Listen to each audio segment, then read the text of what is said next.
आणि आता थेट जाऊया केरळच्या कोवलम बीचवर, जिथे माझाची मान्सून एक्सप्रेस दाखल झाली आहे। अधिक माहिती घेणार आहोत आपण हर्षदाकडनं। हर्षदा, कशी परिस्थिती आहे, काय वातावरण आहे?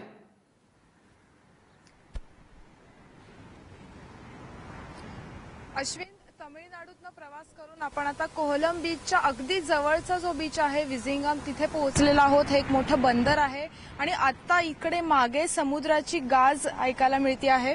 खरं तर जशी परिस्थिती पाहिजे तशी कदाचित नाहीये, कारण बरोबर मागच्या बाजूला, ह्या बाजूला इथूनच नैऋत्य मोसमी वारे बाष्प घेऊन पाऊस घेऊन येणार आहेत आणि त्याचीच प्रतीक्षा आहे। परंतु आता जितके हवे तितके काळे ढग मात्र व्यापलेले नाहीयेत केरळवर। ह्या सगळ्या किनारपट्टीवर हे सगळे ओळीनं जे बीच आहेत, हा विझिंगम असेल, पुढचा लाईट हाऊस बीच असेल, त्याच्या पुढचा कोवलम असेल। कोवलम मान्सूनचं प्रवेशद्वार आहे आणि त्यामुळे ह्या सगळ्या मागच्या भागातनं ढग कधी येतील, बाष्प घेऊन येतील, पाऊस घेऊन येतील याची प्रतीक्षा आहे। परंतु आता मात्र खवळलेला आहे।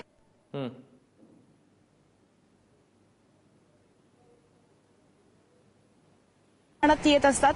या बंदराचं वैशिष्ट्य म्हणलं तर अगदी प्राचीन काळापासून हे बंदर आहे। इकडे रोमन साम्राज्याच्या काळातही अनेक व्यापार झालेले आहेत। आंतरराष्ट्रीय ख्यातीचं हे बंदर आहे।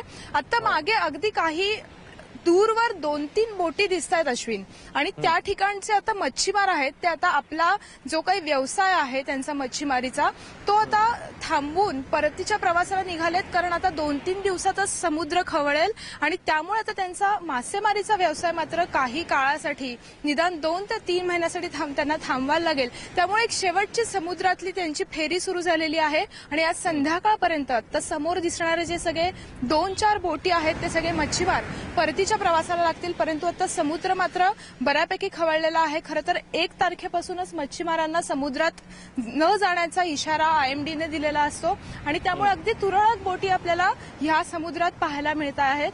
ह्या पुढच्या प्रवासात सुद्धा असे वेगवेगळे आपल्याला खूप रूपं पाहायला मिळतील। पण आता एक महत्वाची गोष्ट सांगायची म्हणजे जितके काळे ढग, जितके बाष्पयुक्त ढग आपल्याला केरळवर पाहणं ह्या काळात अपेक्षित होतं।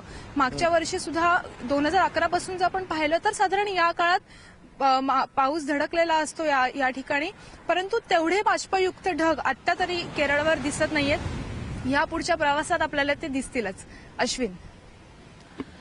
निश्चित हर्षदा, जसं तू सांगतेस अजूनही म्हणावा तशी मोठ्या प्रमाणात एंट्री झाली नाही। मात्र येत्या 24 तासात किंवा 48 तासात काय हवामान खात्याचं प्रेडिक्शन आहे, काय अंदाज वर्तवण्यात आलाय, जेणेकरून तिकडे मान्सून आला की त्याचा पुढचा प्रवास महाराष्ट्राच्या दिशेने सुरू होईल? काय सांगते हवामान खातं? अर्थात हवामान खात्याचा असा अंदाज आहे की पुढच्या 2 ते 3 दिवसात ह्या मागच्या बाजूनी म्हणजे नैऋत्यच्या दिशेनं नैऋत्य मोसमी वारे केरळात येऊन धडकतील। आता एक सगळ्यात महत्वाचा जो फॅक्टर आहे त्याला म्हणतात OLR, ज्याला म्हणतात आउट गोईंग लॉंग वे रेडिएशन। म्हणजे पृथ्वीतनं इलेक्ट्रोमॅग्नेटिक वेव्स बाहेर पडत असतात, परंतु त्या जेव्हा पृथ्वीच्या वातावरणात जातात तेव्हा त्याचं रूपांतर थर्मल एनर्जी म्हणजे उष्णतेमध्ये होतं, सोप्या भाषेत सांगायचं तर। आणि ही उष्णता ह्या वातावरणाच्या बाहेर जाण्याचा जो वेग असतो त्याला म्हणतात OLR, आणि हा OLR फॅक्टर जो आहे तो मान्सून कधी धडकेल तो OLR फॅक्टर त्या भागात तपासला जातो आणि तो सध्या समाधानकारक नाही असं IMDचं म्हणणं आहे। आणि त्यामुळे तो एक पुढच्या 48 तासात किंवा 3 दिवसामध्ये समाधानकारक होईल। आणि ह्याचबरोबर आणखी काही पॅरामीटर्स आहेत। खरं तर इकडे मागचे 2 दिवस थोडा पाऊस पडत होता, ज्याला आपण पूर्व मान्सून पाऊस म्हणू शकतो, परंतु आता आर्द्रतेचं प्रमाण किती आहे, वाऱ्यांचा वेग किती आहे आणि शिवाय हे वारे समुद्र सपाटीपासून किती उंचीवर वाहतात हे सुद्धा पॅरामीटर्स पाहणं अत्यंत महत्वाचं असतं। आणि जेव्हापासून पाऊस येईल तेव्हापासून केरळमधली ही जी 14 ऑब्झर्वेटरीज आहेत त्या सगळ्या ऑब्झर्वेटरीजच्या 60% ऑब्झर्वेटरीजमध्ये कमीत कमी 2.5 मिलीमीटर इतक्या कमीत कमी पावसाची नोंद सलग 2 दिवस व्हायला लागते। त्यामुळे तसं पाहायला गेलं तर सध्या पुढच्या 2 दिवसात मान्सून धडकेल याची शक्यता नाहीये, कारण आता ह्या क्षणी कुठल्याही पद्धतीचा पाऊस नाहीये, बाष्पयुक्त ढग दिसत नाहीयेत आणि त्यामुळे आपण 2 ते 3 दिवस पुढचे वाट पाहू शकतो। आणि एकदा का तो मान्सून दाखल झाला केरळमध्ये की महाराष्ट्रातल्या शेतकऱ्यांना सुद्धा दिलासा मिळेल, कारण इकडून तसं पाहायला गेलं तर अक्षरशः 48 तासात सुद्धा तो महाराष्ट्रात पोहोचू शकतो अश्विन।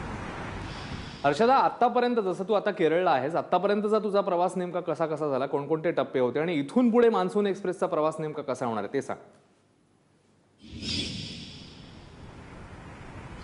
आपली मान्सून एक्सप्रेस सुरू झाली पुण्यातून आणि त्यानंतर कोल्हापूरमधून आपण कर्नाटकमध्ये प्रवेश केला. दावणगिरी हे एक छोटंसं शहर आहे, तिथे आपण काही काळ थांबलो. तिकडचे काय ऑब्झर्वेशन्स आहेत ते आपण पाहिले आणि त्यानंतर आपण तामिळनाडूमध्ये आलो, मदुराईमध्ये. तामिळनाडूमध्ये जसं आपण काल पाहिलं की तामिळनाडूमध्ये अजिबात पाऊस नाहीये, तिथे काळे ढग नाहीत. अर्थात पूर्व किनारपट्टी आहे ती. पश्चिम किनारपट्टी म्हणजे अरबी समुद्र जो आहे हा, तिथून नैऋत्य मोसमी वारे येतात. त्यामुळे तामिळनाडूमध्ये सध्या उष्णता आहे. तिथून आम्ही नागरकोइलला आलो आणि नागरकोइलमधनं आता आपला प्रवास सुरू झाला आहे सगळा ह्या पश्चिम किनारपट्टीवरून पुढे. आणि हा पुढे प्रवास असाच गोवा आणि त्यानंतर पुढे महाराष्ट्रात तळकोकणापर्यंत असेल. अश्विन.